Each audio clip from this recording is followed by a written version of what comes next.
Bonjour à tous et bienvenue à Catch Club. On se retrouve pour les pronostics de SummerSlam qui aura lieu ce week-end. Donc comme d'habitude dans cette vidéo, je vais vous donner les informations de diffusion du show, puis je vous donnerai mon niveau de hype et mon prono pour chaque match. Donc SummerSlam aura lieu ce week-end dans la nuit de samedi à dimanche à 2h du matin heure française.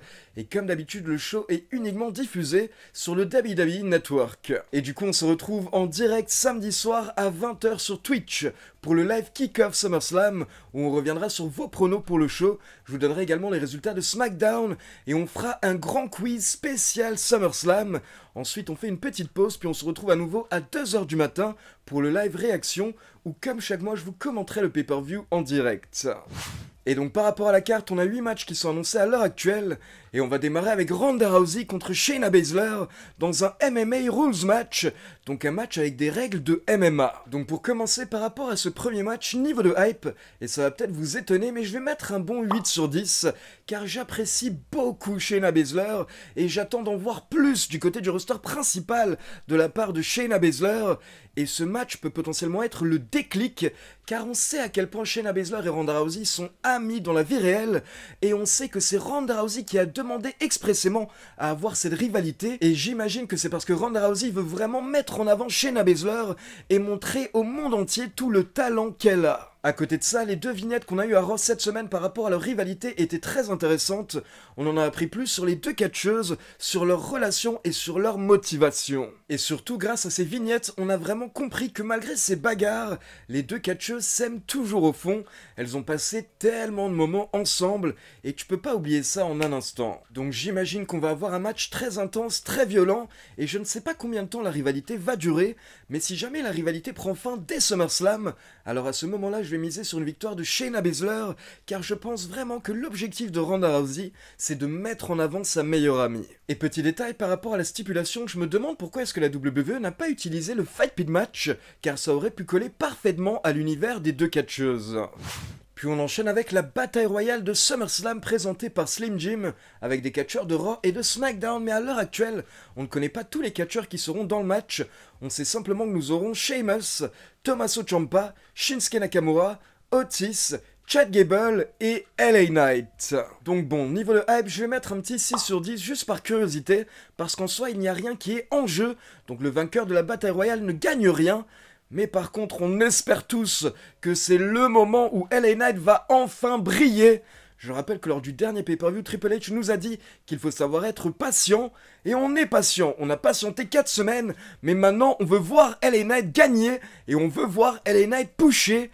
Et surtout, je veux pas être impatient, mais ma peur, c'est qu'au bout d'un moment, les fans se lassent. Si la WWE ne mise pas tout de suite sur LA Knight, au bout d'un moment, les fans vont passer à autre chose. Ça me rappelle par exemple beaucoup de cas, mais je vais prendre l'exemple de Rusev et du Rusev Day. À un moment, Rusev avait explosé tout seul avec le Rusev Day, et la WWE avait un petit peu joué dessus, mais au final, ils avaient refusé de réellement le pusher et de profiter du fait que la foule était derrière lui. Et donc, qu'est-ce qui s'est passé? Quelques semaines plus tard, la foule est passée à autre chose. Donc je veux qu'on évite ce genre de situation avec LA Knight, et je pense qu'il faut profiter de sa hype tout de suite, plutôt qu'attendre. Après, si vous me sortez un Biggie de nulle part qui fait son entrée surprise, qui est miraculeusement rétabli de sa blessure et qui détruit tout le monde et remporte la bataille royale, alors à ce moment-là, ça me va, j'aime bien les surprises, et j'ai envie de revoir Biggie sur les rings, mais sinon, je vais miser sur LA Knight qui remporte cette bataille royale. Yeah! On enchaîne avec ce qui devrait être le match le plus viral de l'histoire de la WWE, Logan Paul contre Ricochet. Alors encore une fois, je vais être généreux, mais niveau de hype, je vais mettre un beau 7 sur 10, car Ricochet bien entendu est un excellent catcheur de la WWE, mais à côté de ça, et on le répète et on le souligne depuis des mois, Logan Paul est tout simplement excellent depuis qu'il a rejoint la fédération. Il se donne à 100% dans le ring et il est également parfait au micro, surtout en tant que heel. Et en plus, cette rivalité est vraiment parfaite pour les deux catcheurs, car d'un côté, elle va permettre à Logan Paul de faire tout ce qu'il veut dans le ring avec un catcheur comme Ricochet, et de l'autre côté, grâce au fait que Logan Paul est méga détesté, eh bien on a un Ricochet qui est méga adoré par la foule. Et lundi dernier, quand il a fait son entrée et lors de Raw, il a reçu l'une des plus grosses pop de sa carrière, et tout ça c'est grâce au travail de Logan Paul. Donc selon moi, quoi qu'il arrive, les deux superstars vont ressortir grandis de cette rivalité. Maintenant, si on regarde bien les derniers matchs de Logan Paul, il a pas mal perdu, contre Seth Rollins, contre Roman Reigns, le Money in the Bank Ladder Match. Et du coup, je me dis que la WWE va vouloir lui donner une victoire pour lui redonner un petit peu de crédibilité. Comme ça, derrière, il pourra à nouveau enchaîner contre un plus gros adversaire. Donc je vais miser sur Logan Paul qui remporte le match. Pourquoi pas en trichant d'une manière ou d'une autre, avec un petit peu d'aide de KSI ou de son frère par exemple. Et petit détail par rapport à ce match, comme je vous l'ai expliqué, Logan Paul souhaite que ça devienne le match le plus viral de l'histoire de la WWE, que les vidéos de ce match tournent dans le monde entier. Et pour que ça arrive, selon moi, il y aurait une bonne idée, ce serait que Ricochet fasse son fameux double moonsault de la 3e corde. Je pense que ce serait vraiment phénoménal de voir ça à SummerSlam, et ce serait le moment parfait pour que Ricochet nous ressorte cette prise. Puis on enchaîne avec le ring général Gunther accompagné par Imperium contre Drew McIntyre pour le titre intercontinental. Alors niveau de hype, je vais mettre un beau 8 sur 10, car on est content que McIntyre soit de retour et la foule a l'air assez derrière lui. Et puis à côté de ça, on a le ring général, on a Gunther, donc on espère que ces deux catcheurs vont s'entretuer dans le ring. Maintenant, par rapport à ce match, j'hésite un petit peu, car honnêtement, McIntyre tourne en rond depuis quelques mois, notamment en fait depuis sa défaite face à Roman Reigns à Clash at the Castle l'année dernière, car beaucoup de personnes pensaient qu'il allait enfin récupérer le titre, et ça n'a pas été le cas. Et depuis, il a quelques petites rivalités à droite à gauche, puis carrément il a été absent après WrestleMania. Et il y avait également eu une période où la foule était un petit peu lassée par le personnage de McIntyre. Mais là, actuellement, ça va depuis son retour. La foule est plutôt heureuse de revoir McIntyre. Et le titre intercontinental pourrait potentiellement lui permettre de relancer sa carrière. Mais en soi, McIntyre est un petit peu au-dessus du titre intercontinental et il n'en a pas vraiment besoin. Il peut également se relancer sans le titre selon moi. Et le truc à côté, c'est qu'on a un Gunther qui est en train d'avoir un règne tellement stylé, tellement génial. Il a vraiment redonné de la crédibilité au titre intercontinental. Et perso, à l'heure actuelle, je n'ai pas vraiment envie de voir Gunther perdre le titre, à moins que ce soit pour devenir main eventer et challenger l'un des champions du monde. Donc perso, je dirais que peu importe le vainqueur de ce match, je ne serais pas déçu, mais comme je vous l'ai dit, je pense pas que McIntyre ait réellement besoin du titre. Je pense que ce serait mieux pour quelqu'un d'autre de battre Gunther. Donc pour ce match, je vais miser sur le ring général qui conserve le titre intercontinental. Ensuite, on enchaîne avec Asuka qui défend le WWE Women's Championship face à Bianca Belair et Charlotte Flair. Alors niveau de hype, je vais mettre un bon 7 sur 10, qui est pas mal, mais je suis pas non plus emballé par le match. Et donc au niveau du potentiel vainqueur, déjà je vais directement éliminer Charlotte Flair. Je ne pense pas que la foule ait envie de la revoir championne tout de suite. Donc pour moi ça se joue entre Bianca Belair et Asuka. Et j'aurais bien voulu miser sur Bianca Belair si ça aurait été l'occasion de faire un heel turn à Bianca Belair, sauf que je ne pense pas que ce soit le bon match pour que Bianca Belair effectue un heel turn, car faire un heel turn sur une heel, donc faire un heel turn sur Asuka, c'est pas forcément efficace. Et à côté de ça, si jamais Bianca Belair tente d'effectuer un heel turn en attaquant Charlotte Flair, il y a de grandes chances que la foule pop plutôt que la foule Bianca Belair. Du coup, malheureusement, je ne pense pas que le heel turn aura lieu ce week-end, donc je vais miser sur Asuka qui conserve le titre, car honnêtement, Asuka est une bonne championne. C'est la première fois qu'elle a l'air vraiment crédible en plus, je trouve, en tant que championne et au même niveau quasiment que Charlotte Flair et Bianca Belair. Donc laissons Asuka kiffer avec le titre, sachant que ça lui redonne de la crédibilité et que Bianca Belair et Charlotte n'ont pas besoin du titre actuellement. Et je tiens à préciser au passage que tout comme vous, je suis un petit peu déçu que Rhea Ripley ne défende pas son titre lors de SummerSlam, et qu'on n'ait pas non plus de défense du titre US, je trouve ça un petit peu dommage, mais je peux comprendre que la WWE n'avait pas forcément la place pour tous ces matchs. Et donc on enchaîne avec les 3 main events de SummerSlam et on va démarrer avec Brock Lesnar contre Cody Rhodes. C'est le 3e match entre ces deux superstars. Et là, niveau de hype, je vais mettre un beau 9 sur 10. Car normalement, samedi soir à SummerSlam, c'est le dernier chapitre entre Brock Lesnar et Cody. Cette fois-ci, il nous faut un grand vainqueur pour que derrière Cody puisse passer à autre chose. Et du coup, justement, vu que Cody est vraiment le top babyface depuis quelques mois, je pense qu'il faut donner la victoire à Cody Rhodes. Car bien entendu, Brock Lesnar peut gagner, il peut détruire Cody, mais est-ce que Brock Lesnar en a besoin? Je ne pense pas. Brock Lesnar a déjà tout gagné à la WWE, Brock Lesnar a déjà tout prouvé à la WWE, Mais de l'autre côté, on a ce Cody Rhodes qui doit finir son histoire. Il n'arrête pas de nous le répéter depuis quelques mois. Et en plus, si vous avez vu le documentaire qui est sorti sur Cody Rhodes cette semaine, forcément vous avez encore plus envie de le voir gagner pour pouvoir devenir un jour champion du monde WWE et avoir ce titre que son papa n'avait jamais remporté. Et puis surtout depuis sa défaite à WrestleMania face à Roman Reigns, Cody Rhodes est un petit peu en quête de crédibilité, il doit monter on va dire, il doit grossir encore plus pour pouvoir derrière avoir un rematch potentiel j'imagine face à Roman Reigns, donc quoi de mieux que de remporter sa rivalité face à The Beast Brock Lesnar. Et d'ailleurs si vous le souhaitez je pourrais vous faire une petite vidéo résumée du documentaire de Cody Rhodes, donc dites-moi si ça vous intéresse dans les commentaires. On enchaîne avec Seth freaking Rollins qui défend le titre World Heavyweight face à Finn Balor.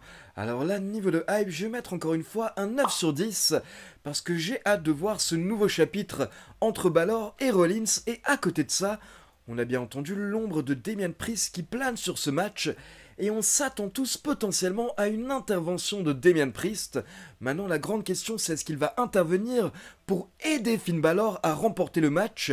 Ou est-ce qu'il va intervenir pour encaisser sa mallette et pour devenir le nouveau World Heavyweight Champion?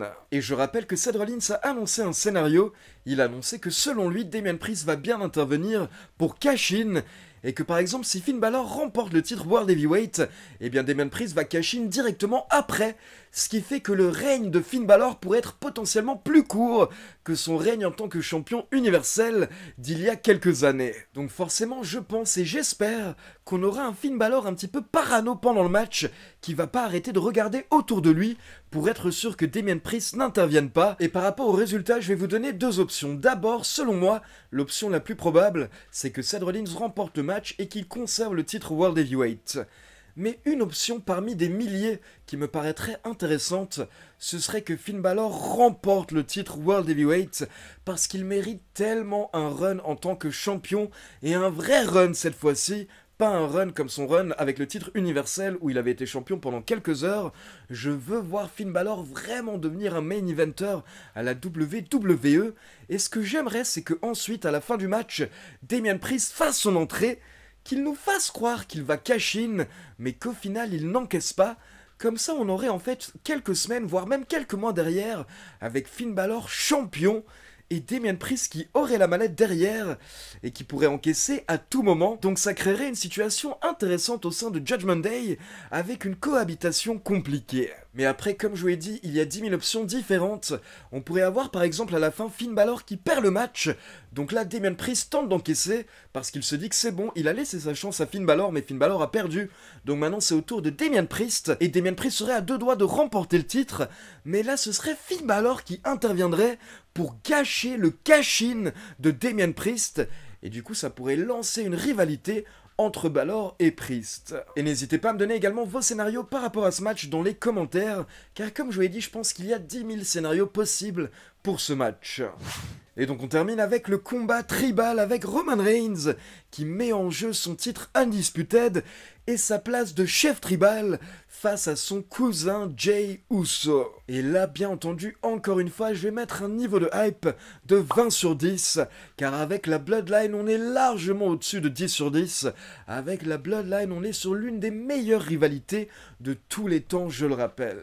Et donc directement, je sais qu'il y a beaucoup de personnes qui souhaitent voir Jey Uso battre Roman Reigns, et il y a même certains fans qui disent que Jey Uso est le seul choix logique pour battre Roman Reigns et lui prendre le titre Undisputed.